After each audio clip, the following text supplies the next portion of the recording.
श्री आदिशंकराचार्य विरचित कालभैरवाष्टकम्। देवराज सेव्यमान पावनाघ्रिपङ्कजं व्यालयज्ञसूत्रमिन्दुशेखरं कृपाकरं नारदादियोगी बृन्दवन्दितं दिगम्बरं काशिकापुराधिनाथ कालभैरवं भजे। भानुकोटिभास्वरं भवाद्दितारकं परं नीलकण्ठमीप्सितार्थदायकं त्रिलोचनं कालकालमम्बुजाक्षमक्षशूलमक्षरं काशिकापुराधिनाथ कालभैरवं भजे। शूलटङ्कपाशदण्डपाणिमादिकारणं श्यामकायमादिदेवमक्षरं निरामयं भीमविक्रमं प्रभुं विचित्रताण्डवप्रियं काशिकापुराधिनाथ कालभैरवं भजे।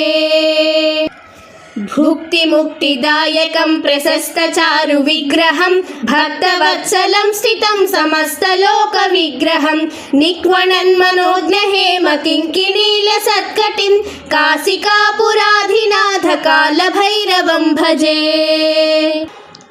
धर्मसेतुपालकं त्वधर्ममार्गनाशकं कर्मपाशमोचकं सुशर्मदायकं विभुं स्वर्णवर्णकेशपाशशोभिताङ्गमण्डलं काशिकापुराधिनाथ कालभैरवं भजे। रत्नपादुकाप्रभाभिरामपादयुग्मकं नित्यमद्वितीयमिष्टदैवतं निरञ्जनं मृत्युदर्पणासनं करालदंष्ट्रभीषणं काशिकापुराधिनाथ कालभैरवं भजे। अट्टहासभिन्नपद्मजाण्डकोशसन्ततिं दृष्टिपातनष्टपापजालमुग्रनाशनम् अष्टसिद्धिदायकं कपालमालिकाधरं काशिकापुराधिनाथ कालभैरवं भजे। भूतसङ्घनायकं विशालकीर्तिदायकं काशीवासिलोकपुण्यपापशोधकं विभुं नीतिमार्गकोविदं पुरातनं जगत्प्रभुं काशिकापुराधिनाथ कालभैरवं भजे।